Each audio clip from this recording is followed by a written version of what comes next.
ജീവിതത്തിൽ പ്രശ്നങ്ങളും ബുദ്ധിമുട്ടുകളും ഒക്കെ ഉണ്ടെങ്കിലും അതിനെയൊക്കെ തരണം ചെയ്തു പോകാൻ എയുടെ ജീവിത രീതി എന്നെ പ്രാപ്തനാക്കിയിട്ടുണ്ട്.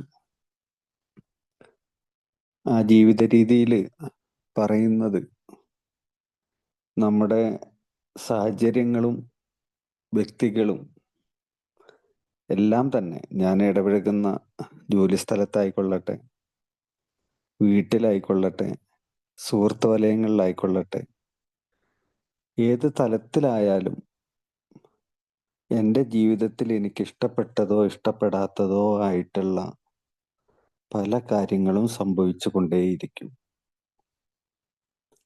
അതിൽ എനിക്കിഷ്ടപ്പെട്ടതിനെ മാത്രം ഞാൻ ഉൾക്കൊള്ളുകയും അതിനോടൊപ്പം ചേർന്ന് നിൽക്കുകയും ഇഷ്ടപ്പെടാത്തതിനെ ഞാൻ വിമർശിക്കുകയും അതിനോട് അടുപ്പം കാണിക്കാതിരിക്കുകയും ചെയ്താൽ ഒരുപക്ഷെ ഞാൻ ഒറ്റപ്പെട്ടു പോകും.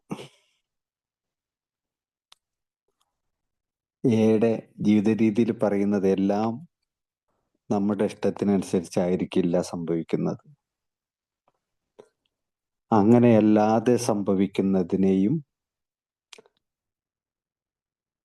നമുക്ക് ചിലപ്പം ചേർത്ത് വെക്കാൻ പറ്റാത്ത പല കാര്യങ്ങളുണ്ടാകും.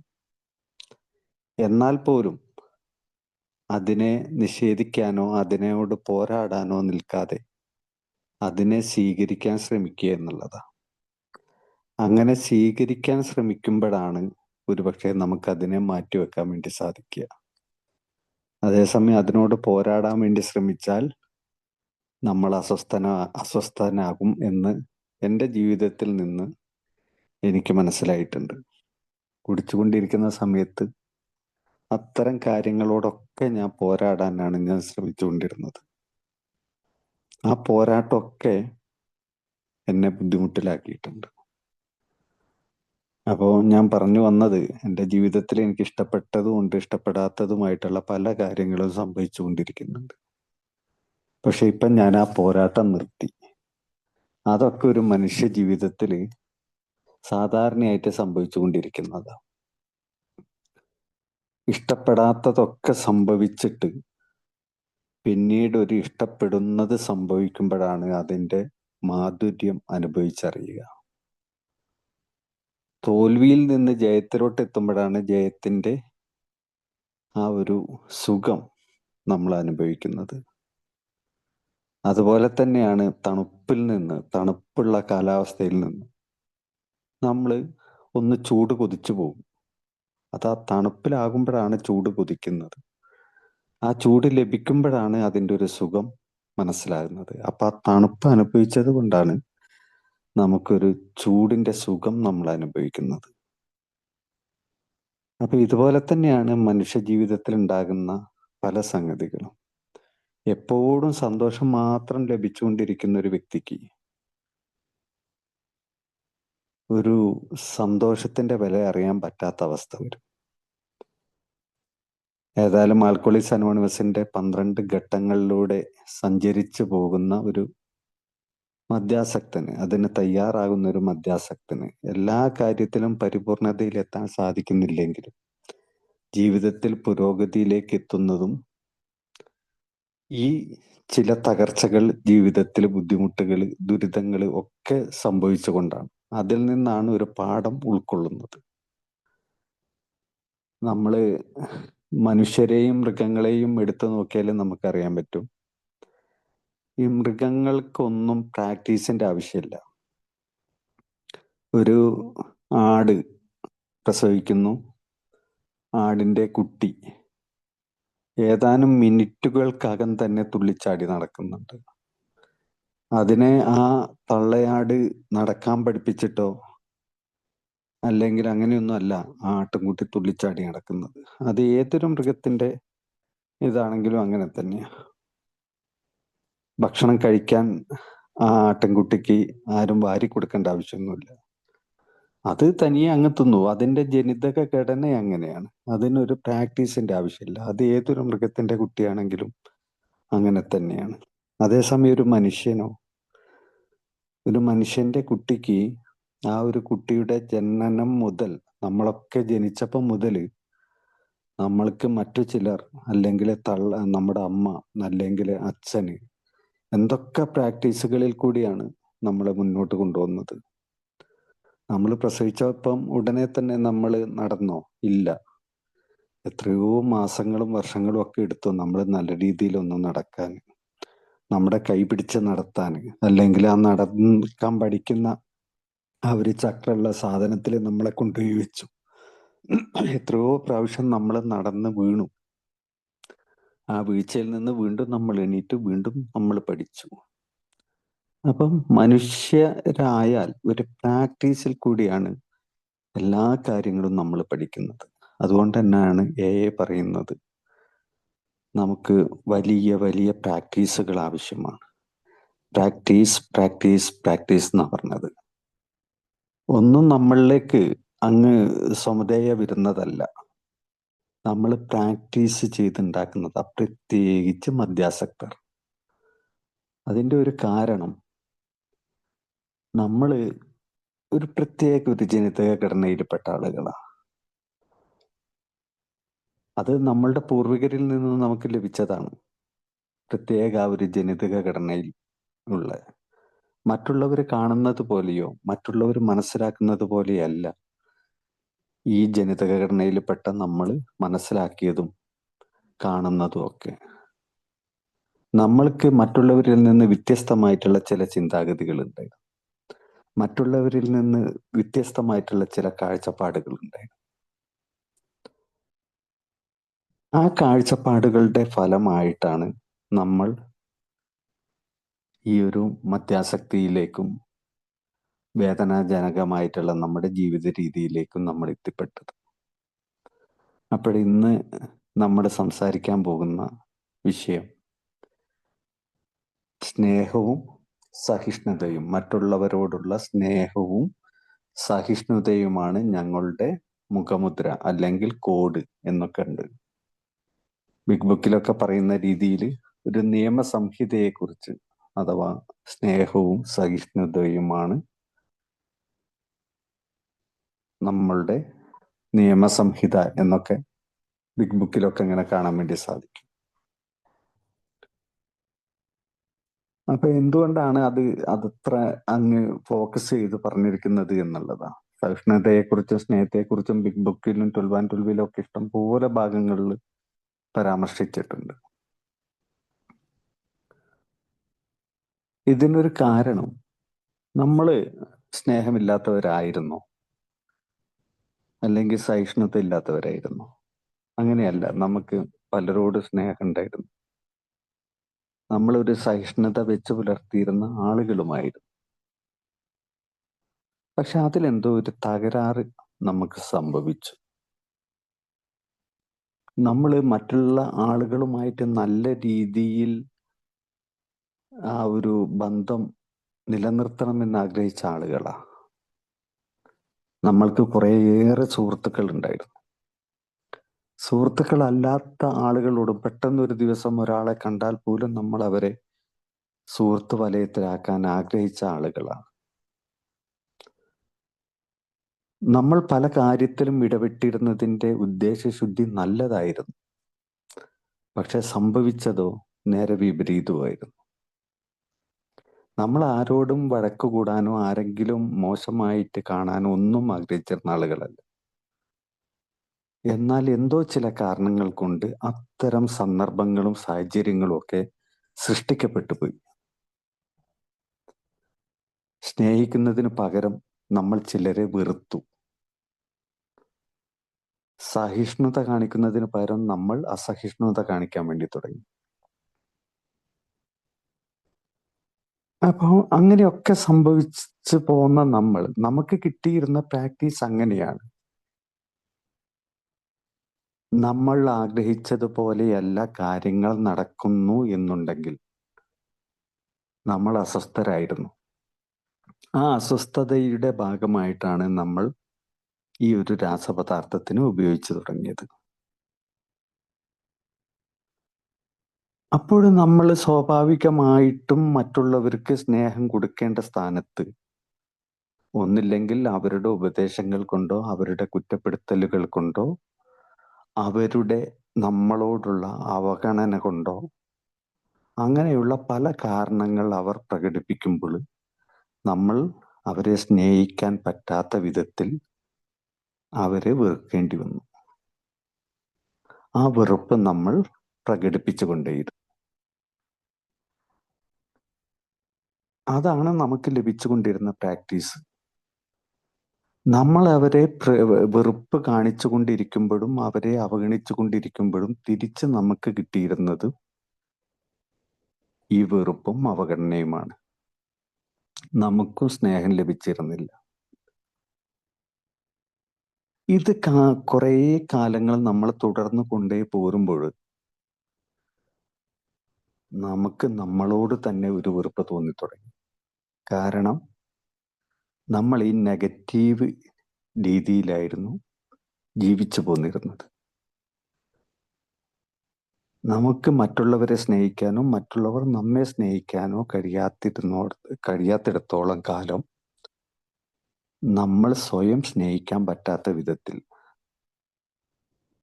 നമ്മൾ ചില തെറ്റുകളിലേക്ക് വീണു പോകുന്നു, ചില നിഷേധത്തിലേക്ക് വീണു പോകുന്നു, മറ്റുള്ളവരുടെ കുറ്റപ്പെടുത്തലുകൾ കേട്ടുകൊണ്ടേയിരിക്കുന്നു, മറ്റുള്ളവരുടെ അവഗണന തുടർന്നു കൊണ്ടേയിരിക്കുമ്പോൾ നമുക്ക് സ്വയം തോന്നുകയാണ്, ശരിയാ, ഞാൻ അങ്ങനെയാ, എന്ത് ചെയ്തിട്ടും ഇനി കാര്യമില്ല, ഞാൻ ഇനി നന്നാകാൻ പോകുന്നില്ല. നമ്മൾ നന്നാകാനുള്ള ശ്രമം പലപ്പോഴും നമ്മൾ നടത്തി നോക്കിയിട്ടുണ്ട്. സ്വമതയെ നമ്മൾ കുടിയിൽ നിന്ന് വിട്ടു നിന്നിട്ടുണ്ട്. ആരും നിർബന്ധിച്ചിട്ടല്ല. പലപ്പോഴും നമ്മൾ ഇങ്ങനെ പോയാൽ ശരിയാവൂല എന്ന് കരുതിയിട്ട് എന്നെ പിടിച്ച് സഹിക്കാൻ പറ്റാത്ത വിധത്തിൽ നമ്മൾ പിടിച്ചു നിർത്തിയിട്ടുണ്ട്. പലപ്പോഴും നമ്മൾ വിജയിച്ചു എന്ന് തോന്നുന്ന ഘട്ടത്തിൽ നമ്മൾ വീണ്ടും വീണുപോയി. ഇത്തരം ചില അവസ്ഥകൾ നമ്മളെ സ്വയം ഒരു അവനവനോടുള്ള ഒരു വെറുപ്പിലേക്ക് എത്തിച്ചു. കുളിക്കാതെ, ഡ്രസ്സുകൾ മാറാതെ, മുടി ചെയ്യാതെ, നഖം വെട്ടാതെ, ഷേവ് ചെയ്യാതെ, ഡ്രസ്സിന്റെ ബട്ടണുകൾ അഴിച്ചിട്ടുകൊണ്ട് നമ്മൾ നടക്കാൻ തുടങ്ങി. അല്ലെങ്കിൽ ജീവിത കാര്യത്തിൽ, ഭക്ഷണ കാര്യത്തിൽ ഒന്നിലും ശ്രദ്ധിക്കാതെ എങ്ങനെങ്കിലും ഒന്ന് തീർന്നു കിട്ടിയാൽ മതി എന്നുള്ളൊരു ജീവിതത്തിലൂടെ അവസാന കാലഘട്ടത്തിൽ എത്തിയപ്പോഴേക്കിനും നമ്മൾ അങ്ങനെയായിപ്പോയി. സ്വയം വെറുത്തു കൊണ്ടുപോകുന്ന രീതി. അതുപോലെ തന്നെയാണ് അസഹിഷ്ണുതയും നമ്മുടെ ജീവിതത്തിൽ ഉണ്ടായിരുന്നത്. സഹിഷ്ണുത എന്നുള്ളത് നമ്മൾ പലപ്പോഴും പ്രകടിപ്പിച്ചിട്ടുണ്ട് ചില കാര്യങ്ങളിലൊക്കെ. പക്ഷെ അതിനേക്കാൾ കൂടുതൽ നമുക്കൊരു അസഹിഷ്ണുതയായിരുന്നു ഉണ്ടായിരുന്നത്. നമ്മളുടെ ചില ചിന്താഗതിയുടെയും വാദഗതികളുടെയും നമ്മുടെ കാഴ്ചപ്പാടിന്റെയും മറ്റുള്ളവരുടേതുപോലെ ആയിരുന്നില്ല. അത് സഹിഷ്ണുത എന്നാല് മറ്റുള്ളവരുടെ കാഴ്ചപ്പാടുകളുടെയും മനോഭാവത്തിന്റെയും ജീവിത രീതിയെയും അവരുടെ അഭിപ്രായങ്ങളെയും അവരുടെ ആശയങ്ങളെയും നമുക്ക് നിരക്കാത്തതാണെങ്കിൽ പോലും ബഹുമാനിക്കുക എന്നുള്ളതാണ് സഹിഷ്ണുത എന്നുള്ളത്. എന്നാലും നമ്മൾ പ്രകടിപ്പിച്ചിരുന്നതോ, നമുക്ക് നമ്മൾ പറയുന്ന, നമ്മൾ കരുതുന്നതാണ് ശരിയെന്നും ചിലപ്പോൾ അതായിരിക്കും ശരി, നമ്മുടെ കാഴ്ചപ്പാടുകളായിരിക്കും അന്നേരം ശരി, നമ്മുടെ മനോഭാവമായിരിക്കും അന്നേരം ശരി. മറ്റുള്ളവരുടേത് നമ്മൾ മാനിക്കുന്നില്ല എന്നുള്ളത് പോലെ തന്നെ നമ്മളുടെ ഇത്തരം ജീവിത രീതിയോ കാഴ്ചപ്പാടോ മനോഭാവോ ഒന്നും മറ്റുള്ളവർ ചിലപ്പോൾ സ്വീകരിച്ചു കൊള്ളണമെന്നില്ല. അവിടേക്ക് നമ്മൾ നമ്മുടെ ഇത്തരം കാഴ്ചപ്പാടുകളെയും കാര്യങ്ങളെയും ഒക്കെ അടിച്ചേൽപ്പിക്കാൻ വേണ്ടി ശ്രമിച്ചു. അവരുടെ വാദഗതികളെയോ ആശയങ്ങളെയോ ജീവിത രീതിയെയോ ഒന്നും നമ്മൾ മനസ്സിലാക്കാനോ ബഹുമാനിക്കാനോ ശ്രമിച്ചില്ല. നമ്മളുടേതിനെ നമ്മൾ അടിച്ചേൽപ്പിക്കാൻ വേണ്ടി ശ്രമിച്ചു. എന്താണ് അത് ചെയ്യാനുള്ളൊരു കാരണം? നമ്മൾ തോറ്റുപോകുമെന്നുള്ളൊരു ഭയം. പല കാര്യത്തിലും അവൻ ശരിയല്ല, അവന്റെ വാദം ശരിയല്ല, അവന്റെ ആശയങ്ങൾ ശരിയല്ല, അവന്റെ ജീവിതം ശരിയല്ല. അവന്റെ രാഷ്ട്രീയം ശരിയല്ല, അവന്റെ മതം ശരിയല്ല, അവന്റെ യുക്തിവാദം ശരിയല്ല. ഇങ്ങനെയൊക്കെ നമ്മൾ മറ്റുള്ളവരെ വിധിക്കാൻ ശ്രമിച്ചിട്ടുണ്ട്. എന്നിട്ട് നമ്മുടെ ആശയങ്ങൾ നടപ്പിൽ വരുത്താൻ അവനോട് അടിച്ചേൽപ്പിക്കാൻ വേണ്ടി ശ്രമിച്ചു. നമ്മൾ മദ്യപിച്ചിട്ടാണെങ്കിലും മദ്യപിക്കാതെയാണ് ഉള്ള മറുഭാഗത്തുള്ളവർ, അവർ മദ്യപിക്കുന്നില്ലെങ്കിൽ പോലും ഇത്തരം ചില ചിന്താഗതികളുമായിട്ട് നടക്കുന്നവരായിരിക്കും. അപ്പൊ അവർ നമ്മുടെ ആശയങ്ങളെ ഉൾക്കൊള്ളാനോ ഒന്നിനും സാധിച്ചില്ല. ഇനി ഉൾക്കൊള്ളാൻ വേണ്ടി അവർ ശ്രമിക്കുകയാണെങ്കിലും അവർ പറഞ്ഞിരുന്ന ഒരു കാര്യമുണ്ട്: നീ കള്ളുകുടിച്ചിട്ട് പറയുന്നതാ, നിനക്ക് വിവരമില്ലായിട്ട് പറയുന്നതാ. എന്തുകൊണ്ടാണ് അവരത് പറയാനുണ്ടായിരുന്ന കാരണം? അവർക്ക് എന്നോട് വെറുപ്പായിരുന്നു. എന്തുമൂലം? മറ്റൊന്നുമല്ല പ്രശ്നം. അതെന്റെ കുടുംബത്തിൽ നിന്നുള്ളവരാണെങ്കിലും എൻ്റെ സുഹൃത്ത് വലയത്തിൽ നിന്നുള്ള ആളുകളാണെങ്കിലും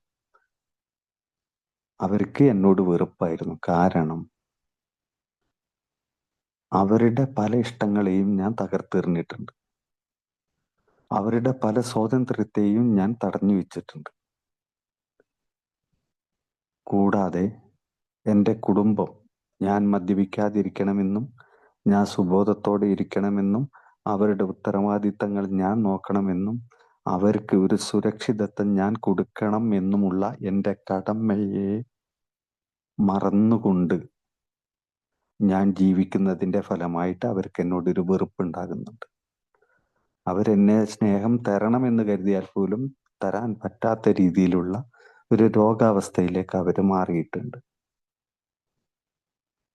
അപ്പം അവർ വെറുപ്പ് പ്രകടിപ്പിക്കുന്നു.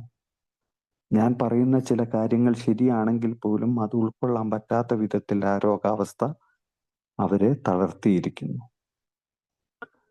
അപ്പൊ അതുമായിട്ട് ഞാൻ വീണ്ടും പോരാടുകയാണ്. ഞാൻ പറയുന്നതാണ് ശരി. ഞാൻ പണ്ടൊക്കെ പറയൂലേ ഒരു പഴഞ്ചൊല്ല്, ഞാൻ പിടിച്ച മുയലിന് 3 ചെവിയാണ് എന്നുള്ളത്. ഇതുപോലെയുള്ള കാര്യങ്ങളായിരുന്നു എനിക്ക്. അപ്പൊ ഈ സ്നേഹവും സഹിഷ്ണുതയും എൻ്റെ ജീവിതത്തിൽ എത്ര ഉണ്ടാകാൻ വേണ്ടി ഞാൻ ശ്രമിച്ചാലും എനിക്കത് ഉണ്ടാക്കാൻ പറ്റാത്ത വിധത്തിൽ ഞാൻ മാറിക്കഴിയാണ് കുടിച്ചുകൊണ്ടിരിക്കുന്ന സമയത്ത്. അതാണ് എൻ്റെ ജീവിതത്തിൽ എനിക്ക് കിട്ടിക്കൊണ്ടിരുന്ന പ്രാക്ടീസ്. ഞാൻ കൊടുത്തുകൊണ്ടിരുന്നതും കിട്ടിക്കൊണ്ടിരുന്നതും ആ വെറുപ്പും അസഹിഷ്ണുതയും. ഇതാണ് ആൽക്കഹോളിക്സ് അനോണിമസ് എന്ന പ്രോഗ്രാമിൽ വരുന്നത് വരെയുള്ള എൻ്റെ അവസ്ഥ, അല്ലെങ്കിൽ ഏതൊരു മദ്യാസക്തൻ്റെയും അവസ്ഥ ഇതാണ്. അപ്പൊ ഇതിൽ നിന്നൊരു മാറ്റം വരണം. ഇതാണ് ആൽക്കഹോളിക്സ് അനോണിമസിന്റെ 12 പടികളിലൂടെ നമ്മളോട് പറയുന്നത്. ആ ഒരു പ്രാക്ടീസിന് ഒരു മാറ്റം ഉണ്ടാകണം.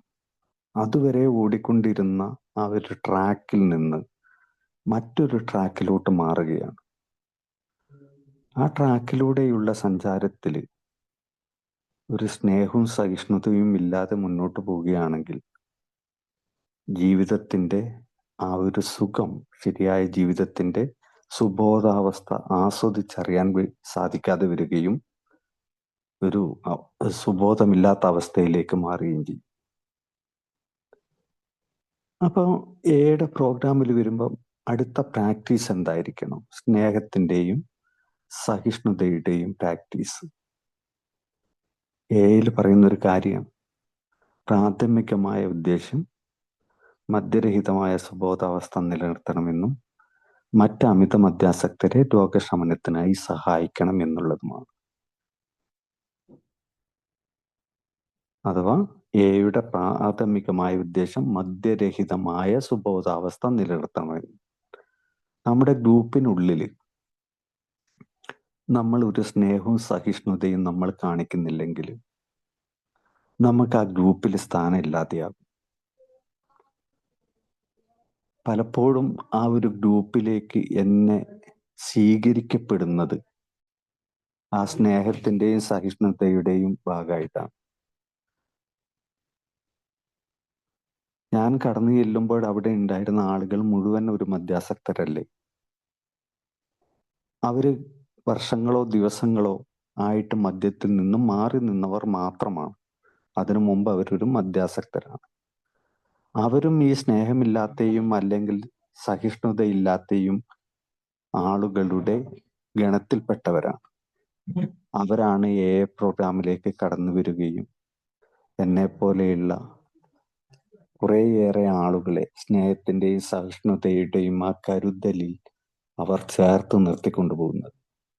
കാരണം അവർക്ക് അറിയായിരുന്നു, മറ്റൊരു മദ്യാസക്തനെ സഹായിക്കാതെ ഞങ്ങൾക്ക് നിലനിൽപ്പില്ല എന്നുള്ളത്.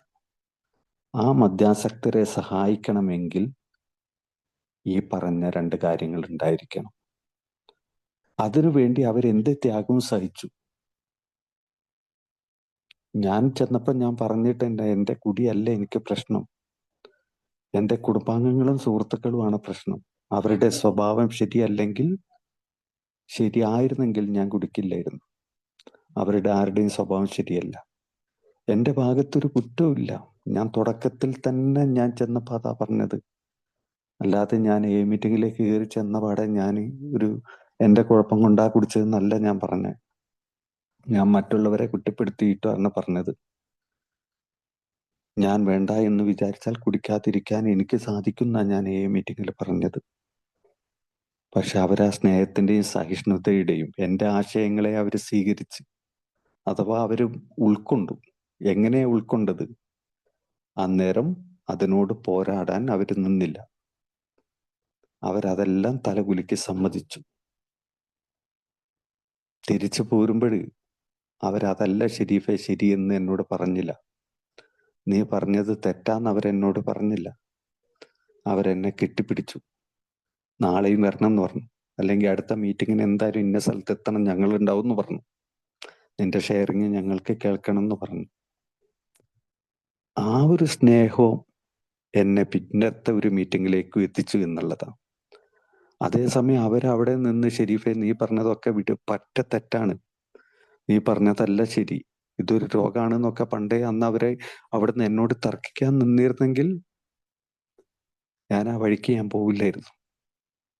ഒന്നും അവരെന്നോട് പറഞ്ഞില്ല. അവരെന്നോട് സ്നേഹത്തോടെ അടുത്ത മീറ്റിങ്ങിന് കാണണം എന്നാ പറഞ്ഞത്.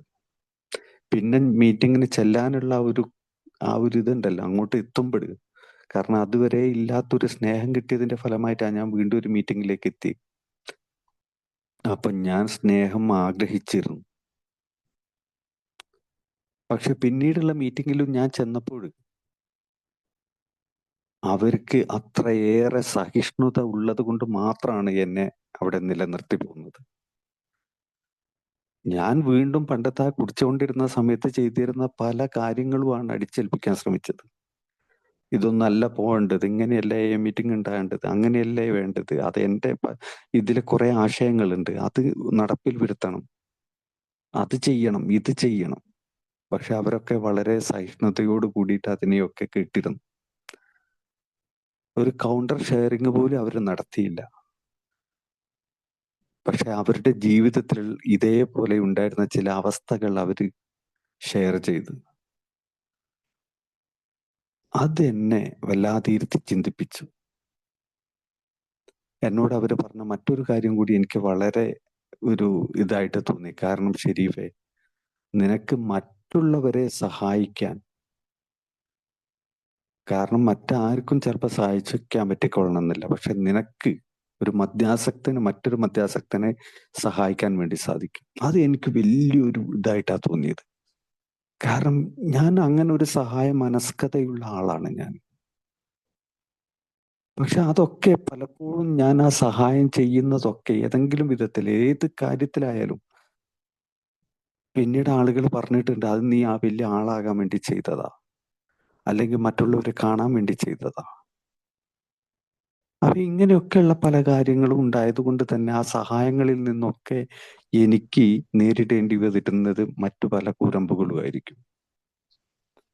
അപ്പം ഇങ്ങനെ ഒരു കാര്യം, ഒരു മദ്യാസക്തനെ സഹായിക്കാൻ പറ്റുന്ന ഒരവസ്ഥ ഉണ്ടാകുന്നു, എനിക്ക് സാധിക്കും എന്നുള്ളത് എനിക്ക് വല്ലാത്തൊരു ഇതാ കിട്ടിയത്. കാരണം ഒരു പൈസ ചെലവില്ലാതെ എനിക്ക് മറ്റൊരാളെ സുബോധത്തിലേക്ക് എത്തിക്കാൻ പറ്റും എന്നുള്ളത്. അതിന് ഞാൻ ചെയ്യേണ്ടത് എന്താ? അവരെന്നോട് പറഞ്ഞു തന്നതാണ് ഒരു സ്നേഹവും സഹിഷ്ണുതയും വെച്ച് പുലർത്തും. അത് ഗ്രൂപ്പിൽ നിന്ന് പ്രാക്ടീസ് ചെയ്യാൻ പറ്റും. മറ്റുള്ളവരെ സഹിഷ്ണുതയോട് കൂടിയിട്ടും സ്നേഹത്തോടു കൂടിയിട്ടും കാണാൻ വേണ്ടി സാധിക്കുകയും പുതിയ ആളുകൾ കടന്നു വരുമ്പോൾ ഞാൻ പറഞ്ഞതുപോലെ ചിലപ്പോൾ ചില കാര്യങ്ങൾ പറയുമ്പോൾ സഹിഷ്ണുതയോട് കൂടിയിട്ട് കേട്ടിരിക്കാൻ, അതിനെ സ്വീകരിക്കാൻ, അവരെ ഒന്ന് കെട്ടിപ്പിടിക്കാൻ, നാളെയും കാണണമെന്ന് പറയാൻ, നീ ഞങ്ങളിൽ നിന്ന് വ്യത്യസ്തനല്ല, നിങ്ങളും നിന്നെ പോലെയാണ് എന്ന് അവനോട് പറയാൻ, അവനക്കൊരു ആശ്വാസം കൊടുക്കാൻ, ഇതൊക്കെ ആ ഗ്രൂപ്പിനുള്ളിൽ എനിക്ക് കഴിയുന്നുണ്ടെങ്കിൽ എനിക്ക് പുതിയൊരു മദ്യാസക്തന്റെ അടുത്ത് എനിക്കതിന് സാധിക്കും. അല്ലാതെ ഗ്രൂപ്പിൽ ഞാൻ പോകാതെ ഗ്രൂപ്പിലെ സ്നേഹവും സഹിഷ്ണുതയും മനസ്സിലാക്കുകയും അത് തിരിച്ചു കൊടുക്കുകയും ചെയ്യാൻ പറ്റാതെ ഞാൻ ഒരു മദ്യാസക്തനെ സഹായിക്കാൻ വേണ്ടി ചെന്നാൽ എനിക്ക് പലപ്പോഴും അങ്ങനെ എന്നിലേക്ക് വന്നിട്ടുണ്ട്. കാരണം ഞാൻ ചില ആളുകളെ ഈ പ്രോഗ്രാമിലേക്ക് ഒക്കെ പറയാൻ വേണ്ടി ചെല്ലുമ്പോൾ അവർ ചില വാദങ്ങൾ ഉയർത്തും. ഞാനിത് എത്ര നിർത്തിയതാ, ഇനിയും എനിക്ക് പറ്റും. അപ്പൊ ഞാൻ അയാളോട് പറഞ്ഞു പോവുകയാണ്, അതൊക്കെ വെറുതെ ആണ് എന്ന് പറഞ്ഞാലോ അയാൾ എന്നോട് തർക്കിക്കാൻ വരും. ചിലപ്പോൾ എൻ്റെ പ്രഷർ കൂടും. തുടക്കത്തിലൊക്കെ എനിക്ക് അങ്ങനെ സംഭവിച്ചിട്ടുണ്ട്. അയാള് ചില വാദങ്ങൾ ഉയർത്തുന്നു, ഞാൻ മറുവാദങ്ങൾ ഉയർത്തുന്നു. പിന്നീട് അയാളെ തറ പറ്റിക്കാനുള്ള, അയാൾ പറയുന്ന വാദങ്ങളൊന്നും അല്ല ശരി, അതിനെ തറ പറ്റിക്കാനുള്ള വ്യക്തതയിൽ ഞാൻ ചിലപ്പോൾ പല കാര്യങ്ങളും പറഞ്ഞു തന്നിരിക്കും. ഫലത്തിൽ ഞാനും അയാളും തമ്മിൽ തെറ്റുകയാണ് ചെയ്യുക. അതേസമയത്ത് എൻ്റെ ഒരു സ്പോൺസറോടൊപ്പം ഇതേപോലെ ഒരു 12th സ്റ്റെപ്പ് പ്രോഗ്രാമിന് വേണ്ടിയിട്ടൊരു സ്ഥലത്ത് ചെന്നപ്പോൾ പറയുന്നത് മുഴുവൻ എൻ്റെ സ്പോൺസർ തലകുലുക്കി കേട്ടു. എന്നിട്ട് പറഞ്ഞു അയാളുടെ അടുത്ത്, നീ പറഞ്ഞതൊക്കെ ശരിയാണ് എന്നാ പറഞ്ഞത്. ഞാൻ ആകെ അത്ഭുതപ്പെട്ടു പോയി. എന്താണ് ഇദ്ദേഹം പറയുന്നത്? അയാൾ പറഞ്ഞതൊക്കെ ശരിയാണോ? ഭാര്യന്റെ കുഴപ്പം കൊണ്ടാണ് കുടിച്ചതെന്ന് പറഞ്ഞ് ശരിയാണ് എന്നാണോ പറയുന്നത്? അപ്പൊ എല്ലാം തലകുലുക്കി കേട്ടിട്ട് അയാൾ പറഞ്ഞു ശരി, പിന്നെ വരാന്ന് പറഞ്ഞ് തിരിച്ചു പോന്നു. ഒരു 4-5 ദിവസം കഴിഞ്ഞ് വീണ്ടും ഞങ്ങൾ ചെന്നു. അപ്പൊ ആ മദ്യാസക്തൻ പറയാണ്, നിങ്ങളെ കാത്തിരിക്കുകയായിരുന്നു ഞാൻ എന്ന്. ആ കാത്തിരിക്കാനുണ്ടായിരുന്ന കാരണം എന്താണോ? എൻ്റെ സ്പോൺസർ അദ്ദേഹം പറയുന്ന എല്ലാ കാര്യങ്ങളും സമ്മതിച്ചു കൊടുത്തത് കൊണ്ടാണ്. ഇല്ലെങ്കിൽ അവിടുന്ന് ഒരു തിരക്ക് കൂടിയ, അല്ലെങ്കിൽ വാദപ്രതിവാദങ്ങൾക്കൊടുവിൽ ചിലപ്പോൾ ആ മദ്യാസക്തി ഇറങ്ങിപ്പോടാന്ന് പറഞ്ഞാൽ പിന്നെ അയാളെ സഹായിക്കാൻ പറ്റുന്ന യാതൊരു ഇതും അവിടെ ഉണ്ടാവുമായിരുന്നില്ല. അപ്പൊ കുറച്ച് ദിവസം കഴിഞ്ഞിട്ട് വീണ്ടും ചെന്നപ്പോൾ ഞാൻ കാത്തിരിക്കുകയായിരുന്നു എന്ന് പറഞ്ഞ് രണ്ടാമത് സംഭാഷണം തുടങ്ങിയപ്പോഴാണ് അന്ന് പറഞ്ഞ കാര്യങ്ങൾ ഇപ്പോഴും അങ്ങനെ തന്നെയാണോ എന്ന് ചോദിച്ചപ്പോൾ അയാൾ പറഞ്ഞ, അല്ല, എൻ്റെ ഭാഗത്തും തെറ്റുണ്ട്. അതപ്പോൾ ആ സ്നേഹത്തിന്റെയും സഹിഷ്ണുതയുടെയും ഫലമായിട്ടാണ് സംഭവിച്ചത്.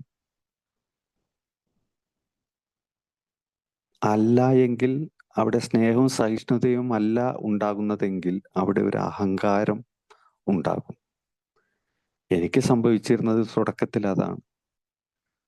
12ാം പടി പ്രോഗ്രാമിന് പോകുമ്പോൾ ഞാൻ അദ്ദേഹത്തിന്റെ വാദങ്ങളെ ഖണ്ഡിക്കുകയും അല്ലെങ്കിൽ അതല്ല എന്ന് പറയുകയൊക്കെ ചെയ്യുമ്പോൾ എനിക്കൊരു മേൽക്കോയ്മ ഉണ്ടാകാൻ ഞാൻ അദ്ദേഹത്തിന്റെ വാദങ്ങളെയൊക്കെ ഞാൻ തള്ളിക്കളയുകയും എൻ്റെ വാദങ്ങൾ അടിച്ചേൽപ്പിക്കാൻ തുടങ്ങി. അവിടെ അഹങ്കാരങ്ങൾ കൂടി വരും. ഞാനും അദ്ദേഹവുമായിട്ടുള്ള ബന്ധത്തിൽ വിള്ളലുകൾ ഉണ്ടാകും. പിന്നീട് അങ്ങോട്ട് പോകാൻ പറ്റാതെ. അപ്പൊ ഈ ഒരു പ്രാക്ടീസ് എനിക്ക് ലഭിക്കുന്നത് എവിടുന്നതാ? ആൽക്കഹോളിക്സ് അനോണിമസിന്റെ മീറ്റിംഗ് ഹാളിൽ വെച്ചിട്ടാണ്. ആ ഒരു കൂട്ടായ്മന്റെ ഉള്ളിൽ വെച്ചിട്ടാണ് എനിക്ക് ആ ഒരു പ്രാക്ടീസ് ലഭിക്കുന്നത് സ്നേഹത്തിന്റെ. ഇത് ഞാൻ പോകുന്നില്ലെങ്കിലോ എനിക്കത് നഷ്ടപ്പെടും. അപ്പൊ നേരത്തെ ഞാൻ പറഞ്ഞിരുന്ന ആ ഒരു കാര്യമില്ലേ, മനുഷ്യരുടെ കുഞ്ഞുങ്ങൾ ഒരു പ്രാക്ടീസിൽ കൂടിയാണ് കാര്യങ്ങൾ ചെയ്തുകൊണ്ട് വരുന്നത്. ഒരു മദ്യാസക്തൻ ആൽക്കഹോളിക്സ് അനോണിമസിന്റെ മീറ്റിങ്ങിലൂടെ ഈ പ്രാക്ടീസ് തുടർന്നു കൊണ്ടേ പോരും. ഏതൊരു പടികൾ പ്രാക്ടീസ് ചെയ്യുമ്പോഴും ഈ പ്രാക്ടീസ് ആണ്. Practice practice practice. ഇനി ഈ ഗ്രൂപ്പിൽ നിന്ന് കിട്ടുന്ന ഈ സ്നേഹവും സഹിഷ്ണുതയും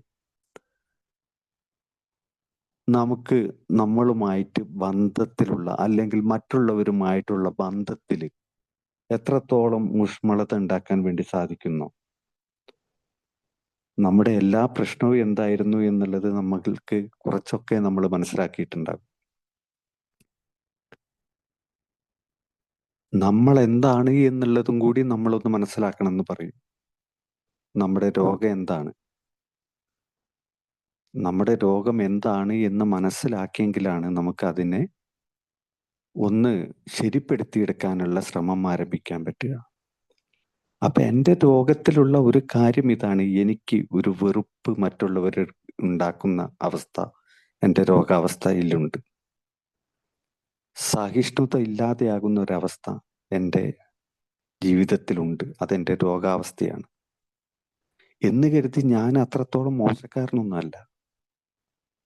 മറ്റു പലരും എന്നെ മോശപ്പെട്ടവനെന്നോ വൃത്തികെട്ടവനെന്നോ അഹങ്കാരിന്നോ തോന്നിയവാസിന്നോ ഒക്കെ വിളിച്ചിട്ടുണ്ടാകും. പക്ഷെ ഞാൻ അങ്ങനെ ജീവിക്കാൻ ആഗ്രഹിച്ചവനല്ല. ശരിയായ രീതിയിൽ ജീവിക്കാൻ ആഗ്രഹിച്ച് ചെയ്തു പോയ ചില കാര്യങ്ങൾ ഇങ്ങനെയൊക്കെ ആയിത്തീർന്നതാ എന്ന് കരുതി ഞാൻ അത്ര മോശപ്പെട്ട വ്യക്തിയല്ല. എനിക്കിപ്പോഴും മറ്റുള്ളവരോട് സ്നേഹത്തിൻ്റെയും സഹിഷ്ണുതയുടെയും ഒക്കെ ആളായിട്ട് ജീവിക്കാൻ എനിക്ക് സാധിക്കും. അതിന് ഞാൻ ശ്രമിക്കണം. അങ്ങനെയുള്ളൊരു ശ്രമം ആരംഭിക്കുമ്പോൾ ഞാൻ സ്വയം സ്നേഹിക്കാൻ തുടങ്ങും. ഞാനൊന്ന് സ്നേഹിക്കാനുള്ള ശ്രമം തുടങ്ങുമ്പോൾ സംഭവിക്കുന്നത്, ഞാൻ കൃത്യമായിട്ട് മീറ്റിങ്ങിന് പോകും. കാരണം എൻ്റെ രോഗാവസ്ഥ മാറേണ്ടത് എൻ്റെ കാര്യമാണല്ലോ, ആവശ്യമാണല്ലോ. എൻ്റെ മാനസിക പ്രശ്നങ്ങളിൽ നിന്ന് എനിക്ക് സമാധാനം കിട്ടേണ്ടത് എൻ്റെ ആവശ്യമാണല്ലോ. അത് ഞാൻ എന്നെ സ്നേഹിക്കുമ്പോഴാണ് എനിക്ക് സാധിക്കുക. ഞാൻ കൃത്യമായിട്ട് മീറ്റിങ്ങിന് പോകാൻ തുടങ്ങും. കൃത്യമായ രീതിയിൽ ഞാൻ ഭക്ഷണം കഴിക്കാൻ തുടങ്ങും. കൃത്യമായ രീതിയിൽ ഞാൻ വ്യായാമം ചെയ്യാൻ തുടങ്ങും. വസ്ത്രധാരണത്തിൽ ഞാൻ ശ്രദ്ധിക്കും. ശുചിത്വത്തിൽ ഞാൻ ശ്രദ്ധിക്കും. ഞാൻ എന്നെ സ്നേഹിക്കുമ്പോൾ. അങ്ങനെ ഞാൻ എന്നെ സ്നേഹിച്ചുകൊണ്ട് സുബോധാവസ്ഥയിൽ 1 ദിവസം 2 ദിവസം 3 ദിവസം ആഴ്ചകൾ മാസങ്ങളാവുമ്പോൾ എൻ്റെ കുടുംബാംഗങ്ങൾ എന്നെ സ്നേഹിക്കാൻ തുടങ്ങും. കുടുംബാംഗങ്ങൾ എന്നെ സ്നേഹിക്കാൻ തുടങ്ങുമ്പോൾ എനിക്ക് കുടുംബാംഗങ്ങളെ സ്നേഹിക്കാൻ പറ്റും. ഇത് പ്രാക്ടീസാണ്. മീറ്റിംഗിൽ നിന്ന് കിട്ടുന്ന പ്രാക്ടീസ്. അപ്പം ഞാൻ എന്നെ സ്നേഹിച്ച് തുടങ്ങുമ്പോൾ എന്നിൽ ചില മാറ്റങ്ങൾ വരുന്നു എന്നുള്ളത്, ഞാൻ സുബോധവാനാണ് എന്നുള്ളത് എനിക്ക് ബോധ്യപ്പെടുകയും കൂടുതൽ ഞാൻ എന്നെ സ്നേഹിക്കുകയും ചെയ്യും. ഇതാണ് മാറ്റങ്ങൾ സംഭവിക്കുന്നത് മറ്റുള്ളവർക്ക് കാണുന്നത്. അല്ലാതെ ഞാൻ എന്നെ സ്നേഹിക്കുന്നില്ലെങ്കിൽ, കുടിച്ചുകൊണ്ടിരുന്ന സമയത്ത് ഞാൻ എന്താ പറഞ്ഞത്, ഇങ്ങനെയൊക്കെ അങ്ങ് കുടിച്ച് മരിച്ചു പോയാൽ മതി. ഭക്ഷണം കഴിക്കാൻ പറ്റാത്ത അവസ്ഥ, ശാരീരിക അസുഖങ്ങൾ ബുദ്ധിമുട്ടുന്നത്, കുളിക്കാതെ ഇരിക്കുന്നത്, വെറുപ്പും വിദ്വേഷവും നിറഞ്ഞ മുഖം, ദുഃഖം കനീപ്പിച്ചത്, കുറ്റബോധത്തിൽ നീറിപ്പുകയുന്നത്, അങ്ങനെയൊക്കെയുള്ള ഒരു ഒറ്റപ്പെടലായിരുന്നു ആ സമയത്ത്. ഇപ്പം ഞാൻ എന്നെ സ്നേഹിക്കുമ്പോൾ, ഞാൻ വൃത്തിയുള്ള ഒരു ഇരിക്കുന്ന മുഖമുള്ള, എന്നോട് അടുത്ത് നിന്ന് സംസാരിക്കാൻ പറ്റുന്ന രീതിയിലുള്ള ഒരു വ്യക്തിയായിട്ട് ഞാൻ മാറുമ്പം മറ്റുള്ളവർ എന്നെ ഉൾക്കൊള്ളും.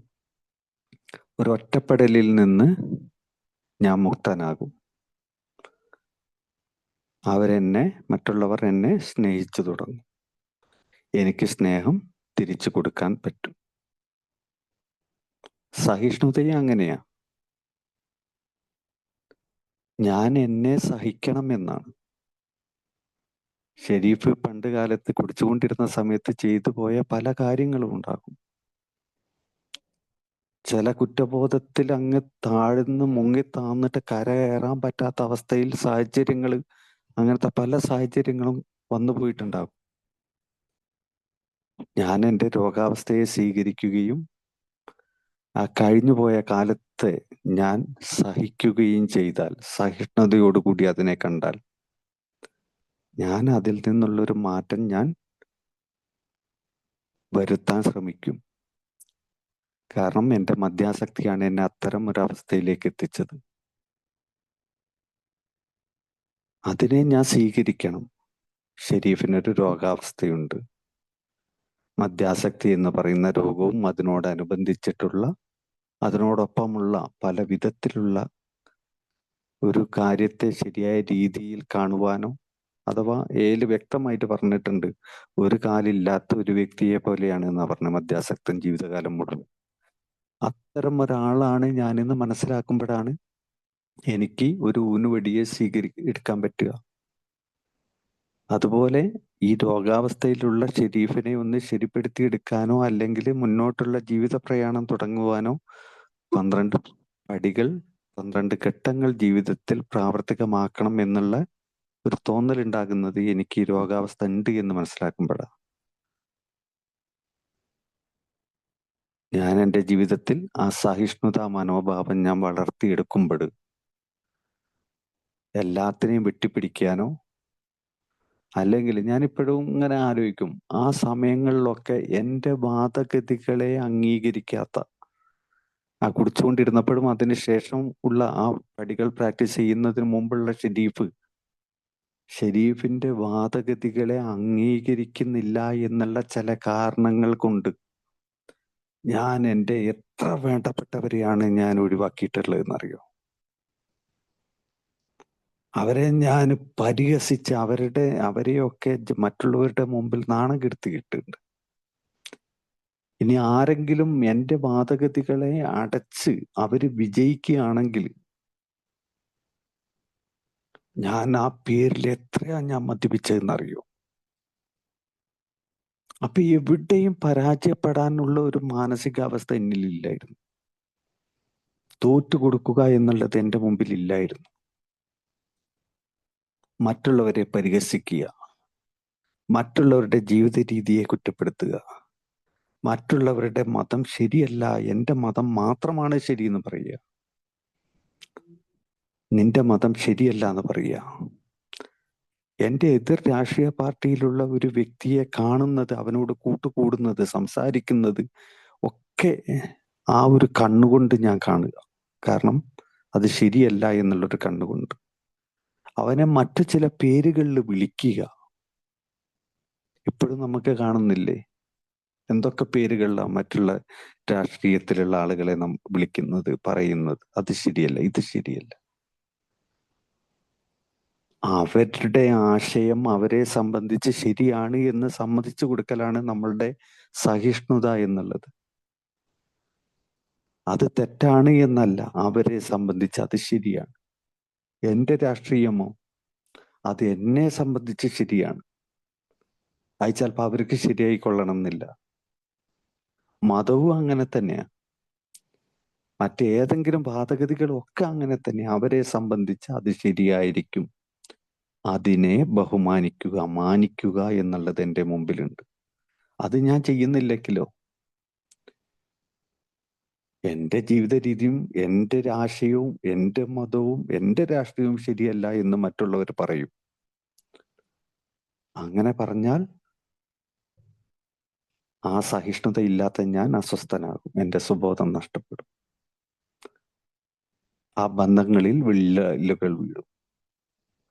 അത് വീട്ടിലായാലും ജോലി സ്ഥലത്തായാലും സുഹൃത്തുക്കളുടെ ഇടയിലായാലും ഒക്കെ ഒരേ കാര്യം തന്നെയാണ്. അപ്പം സ്നേഹവും സഹിഷ്ണുതയും വളർത്തിയെടുക്കുക എന്നുള്ളത് പെട്ടെന്നൊരു ദിവസം നമ്മളിലേക്ക് കിട്ടുന്നതല്ല. അത് വളർത്തിയെടുക്കൽ ചിലപ്പോൾ വളരെ ബുദ്ധിമുട്ടേറിയ കാര്യമായിരിക്കും. എന്നാൽ ഒരൊറ്റ കാര്യം ആലോചിച്ചാൽ മതി, ഞാൻ എന്താണോ മറ്റുള്ളവർക്ക് കൊടുക്കുന്നത് അതാണ് എനിക്ക് തിരിച്ചു കിട്ടുക. ജീവിതകാലം മുഴുവൻ സ്നേഹവും സഹിഷ്ണുതയും മറ്റുള്ളവർക്ക് കൊടുക്കണം എന്നല്ല പറഞ്ഞത്. ഇന്നത്തെ ഒരു ദിവസം, ഈ ഒരു സമയം എനിക്കത് ചെയ്യാൻ സാധിക്കും. എത്ര വിരുദ്ധമായിട്ടുള്ള ആശയങ്ങൾ പറയുന്ന ആളാണെങ്കിലും, എത്ര ഇഷ്ടപ്പെടാത്ത ആശയങ്ങൾ പറയുന്ന ജീവിത രീതി കൊണ്ട് നടക്കുന്ന ഒരു വ്യക്തിയാണെങ്കിൽ പോലും നമ്മൾ അവനെ തോളോട് തോൾ ചേർത്ത് അവനെ പ്രോഗ്രാമിലേക്ക് കൂട്ടിക്കൊണ്ടുവരുന്നില്ലേ? അവിടെ അവന്റെ വിദ്യാഭ്യാസമോ മതമോ രാഷ്ട്രീയമോ ജാതിയോ വർണ്ണമോ എന്തെങ്കിലും നോക്കുന്നുണ്ടോ? ഒന്നും നോക്കുന്നില്ല. അവൻ ചിലപ്പോൾ ഛർദ്ദിക്കുന്നത് നമ്മൾ പോരും. അവന്റെ എല്ലാ വാദഗതികളും ശരിയാന്ന് പറയും. ചിലപ്പോൾ അവൻ നമ്മളെ കുറ്റപ്പെടുത്തും. എന്നിട്ടും നമ്മൾ അവനെ തോള് കൈയിട്ട് കൊണ്ടുവരും.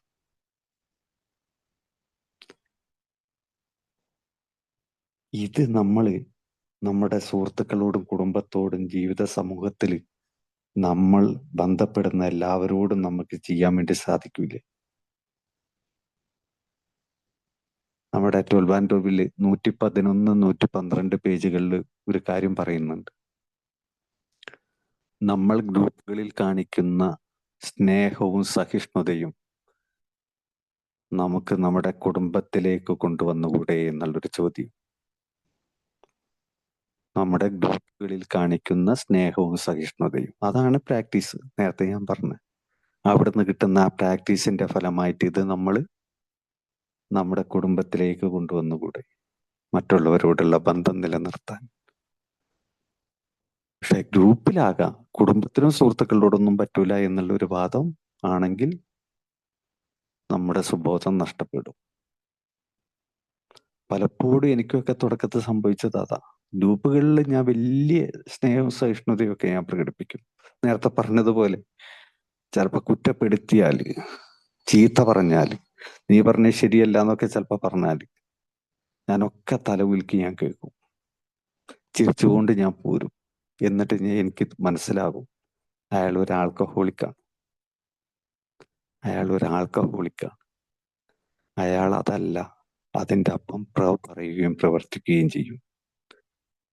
പക്ഷെ ഞാൻ അയാളെ ഉൾക്കൊള്ളും, ഞാൻ അയാളെ സ്വീകരിക്കും, അയാളുടെ ആ രോഗാവസ്ഥയെ ഞാൻ സ്വീകരിക്കും. ഇതും പറഞ്ഞ് തല കുലുക്കി കെട്ടിപ്പിടിച്ച് ഷെയ്ക്കാൻഡും കൊടുത്ത് നാളെയും കാണണം എന്നൊക്കെ പറഞ്ഞ് പോകുന്നിട്ട് ഞാൻ എൻ്റെ വീട്ടിൽ വരുമ്പോൾ അവരുടെ ചില ആശയങ്ങളോട്, ജീവിതശൈലിയോട്, അവരുടെ മനോഭാവത്തോട് ഒക്കെ ഞാൻ പൊരുതും. ഞാൻ പറയുന്നത് പോലെ ജീവിച്ചാൽ മതി, നിന്റെ തോന്നിയ പോലെയുള്ള ജീവിതം ഞാൻ സമ്മതിക്കൂല, നിന്റെ ഇഷ്ടത്തിനനുസരിച്ച് ഡ്രസ്സ് ഇടാൻ പറ്റൂല, ഇങ്ങനെയൊക്കെയുള്ള കാര്യങ്ങൾ ഞാൻ അങ്ങ് അടിച്ചേൽപ്പിക്കും എൻ്റെ ഇഷ്ടത്തിനനുസരിച്ച് എന്നുള്ളത്. സ്നേഹം കൊടുക്കണം എന്നൊക്കെ വലിയ ആഗ്രഹം ഉണ്ടാവും. ഞാനിങ്ങനെ പുറത്തൊക്കെ ഇങ്ങനെ സഞ്ചരിക്കുമ്പോഴൊക്കെ ഞാനിങ്ങനെ ആലോചിക്കും, എൻ്റെ ഉമ്മ എന്നെ എത്ര കഷ്ടപ്പെട്ടാണ് വളർത്തിയത്. എൻ്റെ കുടിയുടെ കാലഘട്ടത്തെ എൻ്റെ ഉമ്മ എന്നോടൊപ്പം ഇല്ലായിരുന്നെങ്കിൽ ഞാനിന്ന് എത്തിപ്പെടുമായിരുന്നു. ഇതൊക്കെ ഞാനിങ്ങനെ ആലോചിക്കുമ്പോൾ എനിക്ക് കണ്ണ് നിറഞ്ഞു പോകും. പക്ഷെ നേരിട്ട് ഞാനും ഉമ്മയും തമ്മിൽ കാണുമ്പോഴോ ഉമ്മന്റെ പല വാദങ്ങളും എനിക്ക് പറ്റാത്ത, ഉമ്മ ചില കാര്യങ്ങൾ പറയുന്നത്, ചിലത് പ്രവർത്തിക്കുന്നത്, ഇതൊക്കെ എനിക്ക് ഇഷ്ടപ്പെടില്ല. അതങ്ങനെയല്ല എന്ന് ഞാൻ പറയാൻ ശ്രമിക്കും. അതിന്റെ ഒടുവിൽ എനിക്ക് പ്രഷർ കൂടും. ചിലപ്പോൾ ഞാൻ വേറെ എന്തെങ്കിലുമൊക്കെ കൂട്ടത്തിൽ വിളിച്ചു പറയും. അപ്പൊ ആഗ്രഹമില്ലായിട്ടല്ല, ഇവരോടൊക്കെ ഉള്ള ജീവിതത്തിൽ എങ്ങനെ ജീവിക്കണം, സഹിഷ്ണുത, സ്നേഹം ഉണ്ടായിരിക്കണം, അവരെ അംഗീകരിക്കണം, അവർക്ക് വേണ്ട ഉത്തരവാദിത്തങ്ങൾ ചെയ്തു കൊടുക്കണം, ഇതൊക്കെ ആഗ്രഹമില്ലായിട്ടല്ല. പക്ഷെ കഴിഞ്ഞ കാല ജീവിതത്തിൽ എനിക്ക് ലഭിച്ച പ്രാക്ടീസ് അതല്ലായിരുന്നു എന്നുള്ളത്. ഇന്ന് പ്രോഗ്രാമിൽ വരുമ്പോൾ മീറ്റിങ്ങുകളിൽ നിന്നുള്ള ആ സ്നേഹവും സഹിഷ്ണുതയും ഞാൻ എൻ്റെ കുടുംബത്തിലോട്ടും സമൂഹത്തിലോട്ടും സുഹൃത്തുക്കളുടെ ഇടയിലും ജോലി സ്ഥലത്തും ഞാൻ പ്രാവർത്തികമാക്കാൻ ശ്രമിക്കുമ്പോൾ എപ്പോഴൊക്കെയാ 24 മണിക്കൂറും ഞാൻ പ്രാവർത്തികമാക്കുക എന്നുള്ളതല്ല, ജീവിതകാലം മുഴുവൻ എൻ്റെ ജീവിതത്തിൽ പ്രാവർത്തികമാക്കുക എന്നുള്ളത് എനിക്ക് ചിലപ്പോൾ ചിന്തിക്കാൻ പറ്റൂല. പക്ഷെ ഈ ഒരു നിമിഷം എനിക്കത് പറ്റൂലേ? ഈ ഒരു നിമിഷം ഞാനും ഉമ്മയും തമ്മിൽ സംസാരിക്കുമ്പോൾ, ഞാനും ഭാര്യയും തമ്മിൽ ഇടപെടുക്കുമ്പോൾ, ഞാനും ജോലി സ്ഥലത്തുള്ളവരും തമ്മിൽ ഇടപെടുക്കുമ്പോൾ അവരുടെ രാഷ്ട്രീയമോ അവരുടെ മതമോ അവരുടെ ആശയങ്ങളോ ചിന്താഗതിയോ എനിക്ക് ഈ ഒരു സെക്കൻഡിലോട്ട് അവരുമായിട്ട് തർക്കിക്കേണ്ട യാതൊരു കാര്യവും വരുന്നില്ല. അതിനെ ആ ഒരു നിമിഷത്തിൽ ഞാൻ സ്വീകരിക്കുകയും അതിനോട് ഏറ്റുമുട്ടാൻ പ്രവണത തോന്നുമ്പോൾ, അതിനോട് പോരാടാനുള്ള ശ്രമം എനിക്ക് തോന്നുമ്പോൾ ഞാനൊരു സ്വയം വിലയിരുത്തൽ ഞാൻ നടത്തും. ഇതെന്റെ രോഗാവസ്ഥയുടെ ഭാഗമായിട്ടാണ് ഈ ഏറ്റുമുട്ടലിലും ഈ ഒരു പ്രതിരോധത്തിനും ഞാൻ നിൽക്കുന്നത്. അതിനെ അതേപടി സ്വീകരിക്കാനും അവരാശയങ്ങളെ അവർക്ക് വിട്ടുകൊടുക്കാനും പകരം അവരോട് സ്നേഹത്തിൻ്റെ വഴിയിൽ അവരോട് സ്നേഹപൂർവ്വം ഇടപെടുവാനുള്ള ഒരു മാനസികാവസ്ഥയിൽ എന്നെ എത്തിക്കണമേ എന്ന് ആ സമയത്ത് എനിക്ക് പ്രാർത്ഥിക്കാനും സാധിക്കും. കൂടാതെ ഞാൻ എന്നെ തന്നെ സ്നേഹിക്കുന്ന ഒരവസ്ഥയിലേക്ക് കാലക്രമേണ വർഷങ്ങളായിട്ടുള്ള പടികളുടെ പ്രാക്ടീസിൽ ഒരു പുരോഗതിയിലേക്ക് എത്താനും ഞാൻ എന്നെ തന്നെ സ്നേഹത്തിലോട്ട് എത്തിച്ച് എൻ്റെ ശാരീരികവും മാനസികവുമായിട്ടുള്ള ഉണർവിന് ധ്യാനം, പ്രാർത്ഥന, വ്യായാമം, ഭക്ഷണ രീതി, രീതി, ശുചിത്വം ഇതൊക്കെ പരിപാലിച്ചുകൊണ്ട് ആൽക്കഹോളിക്സ് അനോണിമസിന്റെ ജീവിത രീതി പറയുന്നത് പോലെ ജീവിക്കാൻ ശ്രമിച്ചുകൊണ്ട്, പരിപൂർണമായിട്ടല്ല. പലപ്പോഴും എനിക്ക് തെറ്റുകൾ പറ്റിയിട്ടുണ്ട്.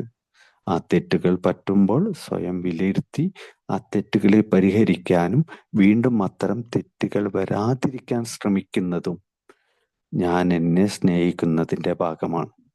ഞാൻ എന്നെ സ്നേഹിക്കാതെ എനിക്ക് മറ്റൊരാളെയും സ്നേഹിക്കാൻ എനിക്ക് സാധിക്കില്ല എന്നുള്ളത് എനിക്ക് മനസ്സിലായിട്ടുണ്ട്. പറഞ്ഞിട്ടുണ്ട്, ഷെരീഫെ, നീ എന്താണോ ആഗ്രഹിക്കുന്നത്, നീ സ്നേഹം ആഗ്രഹിക്കുന്നുണ്ടോ, നീ സമാധാനം ആഗ്രഹിക്കുന്നുണ്ടോ, അത് നീ മറ്റുള്ളവർക്ക് കൊടുത്താൽ നിനക്ക് കിട്ടും. ദൈവം നിനക്ക് സ്നേഹവും സമാധാനവും ബഹുമാനവും ഒക്കെ, ദൈവം ബഹുമാനം തരുന്നതെന്നുള്ളതല്ല, ഇതൊക്കെ ദൈവം നിനക്ക് സ്നേഹവും സമാധാനവും ഇപ്പോൾ നടക്കാനുള്ള ശാരീരിക അവസ്ഥയും സന്തോഷമൊക്കെ നിനക്ക് തരുന്നുണ്ടെങ്കിൽ നീ അത് മറ്റൊരു വ്യക്തിക്ക് കൊടുക്കാൻ ബാധ്യസ്ഥനാണ്. കാരണം ഒന്നും പ്രതിഫലം സ്വീകരിക്കാതെയാണ് ദൈവം നിനക്ക് ഇതൊക്കെ തന്നത്. ഒരു പ്രതിഫലവും സ്വീകരിക്കാതെ നീ മറ്റൊരു വ്യക്തിക്ക് ഇത് കൊടുക്കണം. അങ്ങനെ കൊടുക്കുമ്പോൾ നിനക്കിതൊക്കെ തിരിച്ചു കിട്ടും. അതുകൊണ്ടാണ് നീ എന്താണോ ആഗ്രഹിക്കുന്നത് അത് നീ മറ്റുള്ളവർക്ക് കൊടുത്താൽ നിനക്ക് തിരിച്ചു കിട്ടും എന്നുള്ള ആ ഒരു തിയറി ഇന്ന് ഞാൻ ജീവിതത്തിൽ പ്രാവർത്തികമാക്കാൻ വേണ്ടി ശ്രമിക്കുന്നു. എല്ലാവർക്കും ആ ഒരു സ്നേഹത്തിൻ്റെയും സഹിഷ്ണുതയുടെയും ആ ഒരു കോഡ് എന്ന് പറയുന്നത്, അതാണ് നമ്മുടെ കോഡ് എന്നാണ്. ജീവിത രീതിയുടെ കോഡ് സ്നേഹവും സഹിഷ്ണുതയുമാണ്. അപ്പൊ അത് ജീവിതത്തിൽ ഉണ്ടാവട്ടെ എന്നും, ജീവിതത്തിൽ ആൽക്കഹോളിക്സ് അനോണിമസിന്റെ പടികൾ പ്രാക്ടീസ് ചെയ്തുകൊണ്ട് ഒരു ക്വാളിറ്റിയുള്ള ഒരു മെമ്പർ ആകാൻ, ഞാനത് ഏതൊരു സ്ഥലത്ത് നിന്ന് കേട്ടതാ. നമുക്കൊരു മെമ്പർ ആണ് എന്ന് എല്ലാവരും പറയും. ഞാനും പറഞ്ഞിരുന്ന ഞാൻ ഒരു മെമ്പർ ആണ് എന്നുള്ളത്. പക്ഷേ മെമ്പർക്ക് ഒരു ക്വാളിറ്റി ഉണ്ട് എന്നാ പറയുക. സാധാരണ ഒരാളല്ല ഒരു മെമ്പർ. മെമ്പർ എന്നാൽ ഒരു ക്വാളിറ്റി ഉണ്ടാവും, സ്നേഹം ഉണ്ടാവും, സഹിഷ്ണുതയുണ്ടാവും, മറ്റുള്ളവരെ സ്വീകരിക്കാനുള്ള ഒരു കഴിവുണ്ടാവും. അവൻ്റെ ആശയങ്ങൾ എന്തുമാകട്ടെ, ഏത് രീതിയിലാണെങ്കിലും ഒരു മാറ്റവും വരുത്താതെ അയാളെ സ്വീകരിക്കാനുള്ള ഒരു കഴിവുണ്ടാകും. കൂടെ മറ്റൊരു ആളെ സഹായിക്കാനുള്ള ഒരു തുറന്ന മനസ്സുണ്ടാകും. അപ്പൊ ഇതൊക്കെ ഉണ്ടാവുന്ന ഒരു മെമ്പർ ആകാൻ നമുക്ക് എല്ലാവർക്കും സാധിക്കട്ടെ എന്ന് പ്രാർത്ഥിക്കുന്നു. Okay, thank you Jwala group.